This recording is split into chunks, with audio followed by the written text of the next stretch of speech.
Our next topic for today is cybersecurity. What's interesting is cybersecurity is top of mind for everybody all the time. I think businesses are constantly bombarded by a slew of potential attacks. Their employees are bombarded by phishing expeditions by potential hackers, people that want to get into their systems. I think cybersecurity has even become more front and center in the wake of COVID-19, thanks to the fact that so many of our employees are working remotely, and they're exposed to even greater risks as they work from home on, networks that are sometimes unsecured. And they're also bombarded with an even greater frequency of, emails and other contacts by people that would like to infiltrate your systems. So we're going to focus a little bit on that today, in particular because government contractors not only have, the usual standards or the usual concerns that other private businesses do, but in order to be a successful defense contractor, you need to be certified, and you need to undertake a greater review of your systems and comply with even more stringent standards. So with that, I'm going to turn this over to Mark Snyderman, who's going to talk to us about cybersecurity.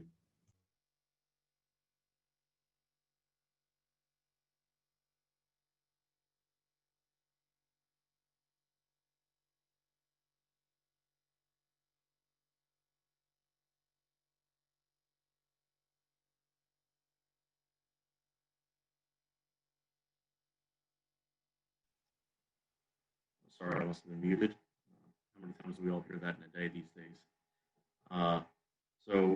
It was a great intro by Chris in thinking about cybersecurity and becoming a government contractor. I mean, I work from virtually most days between my office, my home, and I have noticed a real uptick in the number of phishing emails and things that we're getting across the network, and they get more and more sophisticated every day, don't they?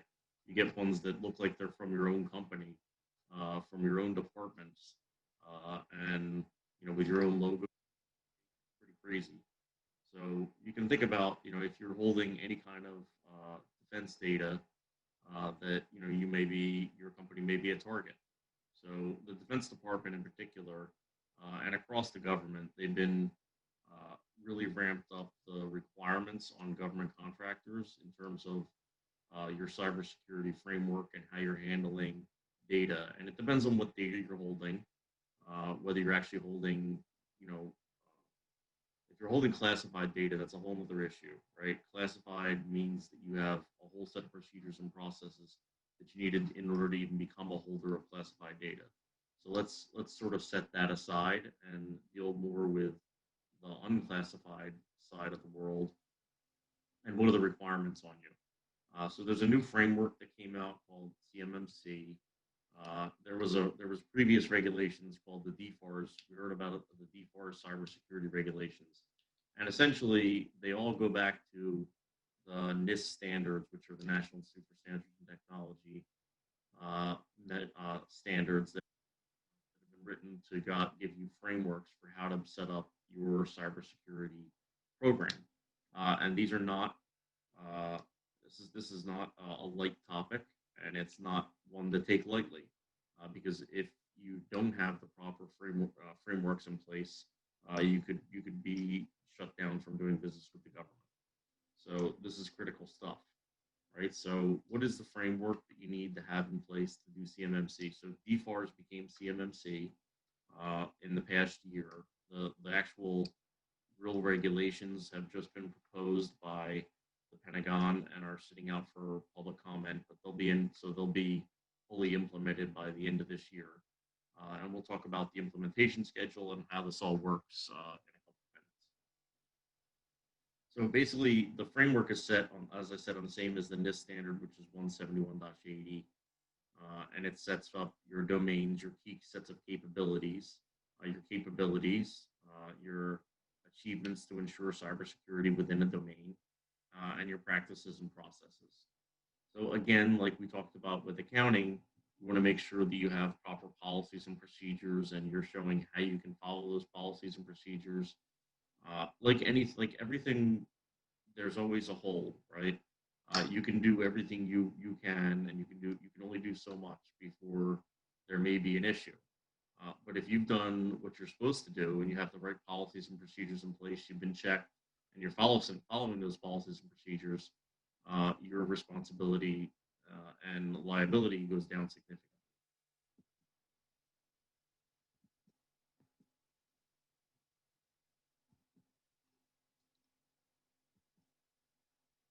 So the CMMC model structure is basically 17 capability domains, and these domains fall within levels of practices and processes.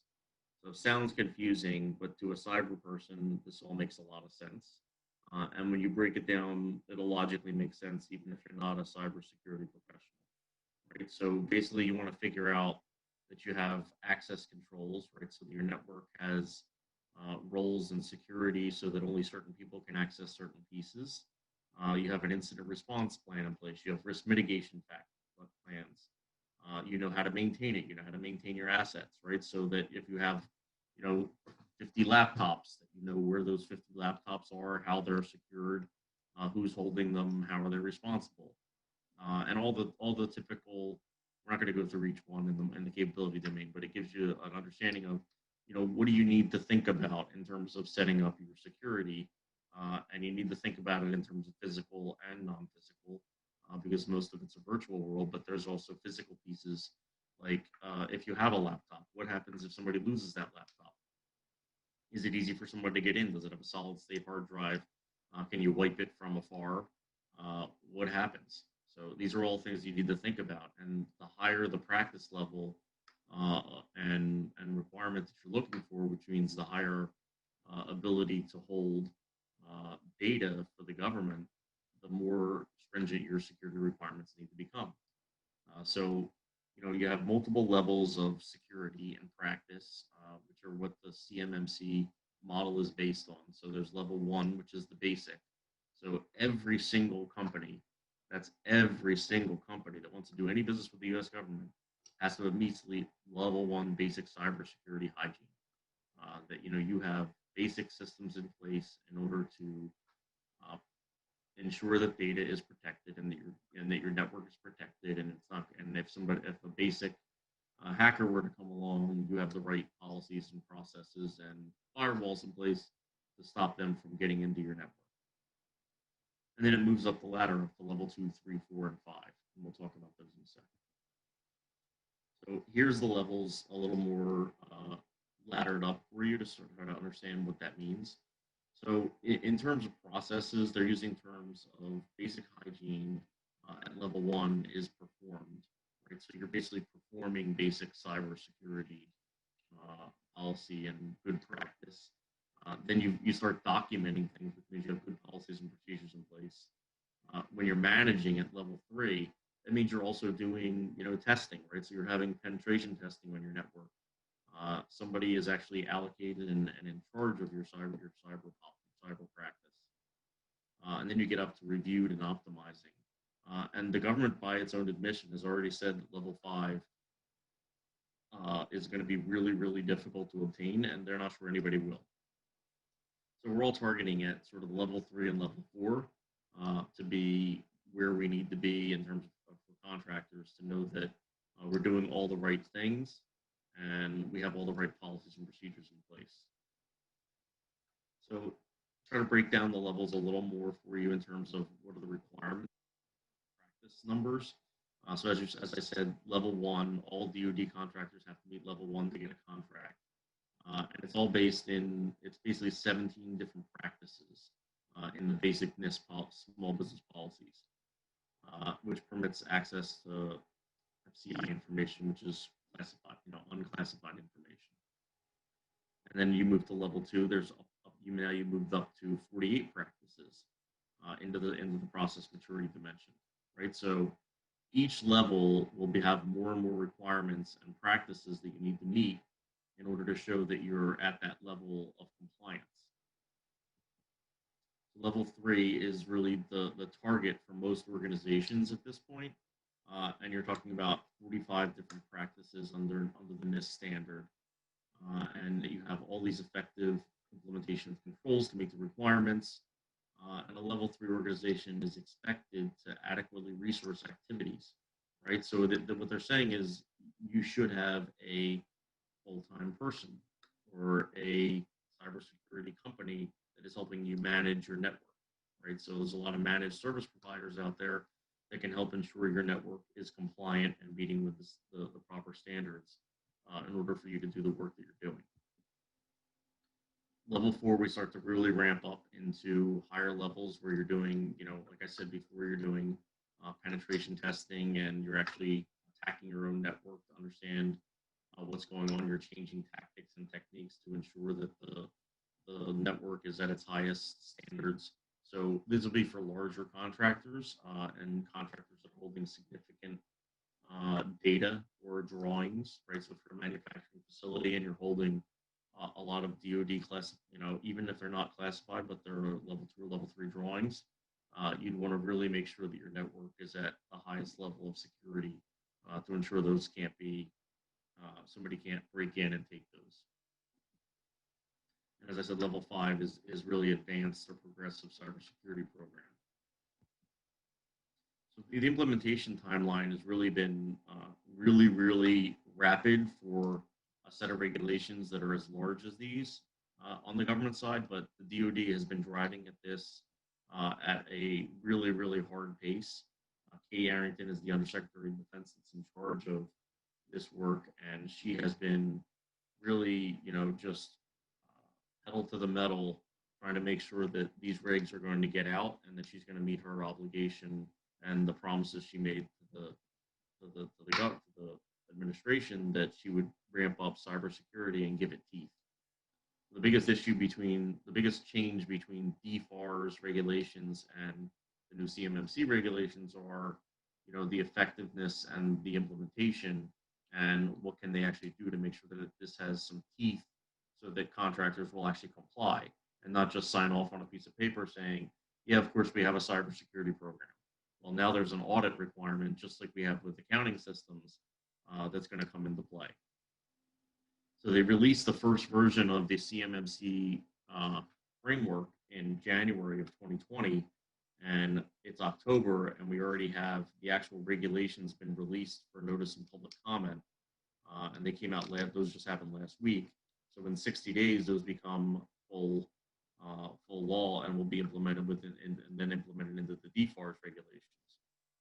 So what they're saying is that RFPs, right? So right now the requests for information, which are just like sources sought, things along those lines, are already saying, do you comply and can you comply with CMMC?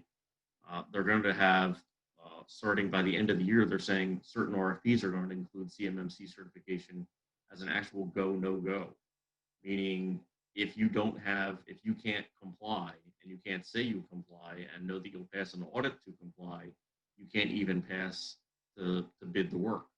So this is really important stuff for people to understand. What do I need to be doing to get compliant? Because you may be locked out of work, as an existing contractor or a new contractor to try to do some work. The implementation timeline, as I said, it's pretty aggressive. So they're showing how many contracts they anticipate are going to have requirements for CMMC in them as they come up for renewals, right? So these are major contract vehicles as well as smaller ones. So they're saying by the end of this, by the FY20, they wanted 10 RFIs and 10 RFPs. I don't think they met that. So they'll roll some of that into 21. But 1,500 audits are anticipated for FY21. The audits, we'll talk about those in a second, are just getting going. They're just certifying companies to be able to do audits. They want to have pretty much every contract that comes out by FY25 to have CMMC requirements in them. So which means that everything that we've all been working under and the paradigms we've been working under are going to switch out and be different within the next 4 to 5 years. So it's critical to get these things in place now because flow down from primes starts in FY21. So the major contracts that are going to come out in the next year where many small and mid-sized contractors will be working for some of the large primes, are going to have CMMC requirements, and they will flow that down to the sub. And if you can't certify and show that you're ready for audit and even have gotten an audit, you're not going to be able to do the work because the prime won't be able to certify its own system. So this is not one to wait on. I think you really need to be getting, if you haven't started the process to ensure you're going to be CMMC ready at the level that you need to be. This is one that you want to jump on ASAP. So who's going to audit? They're setting up because there's just too many contractors to get audited and to do all this. They're setting up what they call C3PA. They did that on purpose for C3PO. The certifier applications are coming in, right? So they're going to have there's actual companies that are out there. So most of them are cybersecurity consulting companies are going to get themselves certified to become auditors and assessors, right? So there's a board that got put in place, and that board will certify that these companies are prepared and ready to go out and do these audits. So there'll be third-party audits that you need to pay for and undergo. If any of you have ever done like a SOC 2 or SOC 3 analysis or had your cybersecurity system audited, it's going to be similar to that, where there's a paper study, but also a physical investigation of the assets, as well as interviews, and then a review and maybe penetration testing on the system, depending on how far up the chain of the matrix you want to go. So what will they audit? As I said, they're going to look for consistency. They're going to roll out the audits based on the level of the RFPs and RFIs that are out. But there's still some questions, right? You don't know how many auditors there's going to be. We don't know which auditors will be able to certify for which level, right? So we don't know if company A will only be able to certify up to level 2, but company B maybe the certification up to level 4. There's still a lot of questions involved in the implementation here, but it's all sort of moving along. And important is that you can't just certify based on a POAM. So a POAM is your basically your plan of action and milestones. So the last set of regulations, the DFARS regulations, actually just said, well, as long as you show that you have a plan for how you're going to get compliant, then you're in a good place, then you're compliant. Right? So all you had to do was, sort of do a gap analysis and figure out, okay, here's my gaps, here's my plan to fix it, and put a plan together. And then you were compliant. Well, that's not going to work here. You actually have to have done the things that are in the POAM. You can't just say, I'm going to do this. You have to show I did this, and I have all these processes in place. So what's the consequences? Well, the DFARS rule is just coming out, so we're just seeing what the consequences are. But what it is that you're going to be required to make certifications. They're going to make public your level of certification, right? So they're going to tell, so there'll be a database which shows company A is compliant to level 2 and has been audited. So if primes will now be checking those databases where they subcontract to you or buy supplies from you, so they may not be able to buy from you. So that's a pretty big deal if you're selling the government or and selling through large primes. They're gonna take this stuff very seriously because they have to, because it's their own compliance on the line if the subs aren't complying from below. So it could have huge impacts on your existing contracts, on options. There could be claims. There's potential for false claims acts investigations and whistleblower actions if you're not compliant. There's a lot here. So what resources are available to you, right? There's the CMMC accreditation body. There's OSD guidance, and these links are all here. Katie Arrington, who I mentioned before, the CISO for DoD, she actually has a presentation she did on securing the supply chain, which helps you understand, sort of the overall framework and how they came up with this. And then there's a place called a contractor that's been selected to train the industry called Project Spectrum. So those are all good places to look for resources. There's some free stuff. PTACs are giving free guidance, which we'll talk about PTACs tomorrow and how effective and helpful they can be in actually doing and becoming a government contractor. So watch out for that tomorrow morning. The MEPs, which are, we're actually being sponsored and helped and assisted by the MEP today here in New Jersey. That's public-private partnerships that have funding or grants available for small manufacturers. So if you're a small manufacturer, there may be money available to help you get to compliance. And also check with your industry groups like NCMA. There's pay for help, right? There's cybersecurity consultants. There's cloud-based compliance software. There's virtual compliance officers. All those things are available, and we can help you navigate, where to go and who to talk to. And depending on your level of company and what you're doing and what your supplies or services are, it's a very varied field here in terms of what you need to be doing and who's best to talk to. But be wary, right? The DoD has already warned of fake companies, right, that are going to be we can get you certified, but they're not actually certified themselves. So if anyone tells you they're lying because there's no test done yet. And also be wary of conflict of interest because they cannot audit someone you've counseled, right? So you can't use the company you hired to help you get compliant, become your auditor, which makes sense, just like you would with any other kind of work. That's a sort of a high level, hopefully overview and understanding of these complex regulations that are literally coming out as we're doing this presentation. And you're going to need to, this is an area you really want to focus in on and make sure you're doing the right things and have the right people around you to help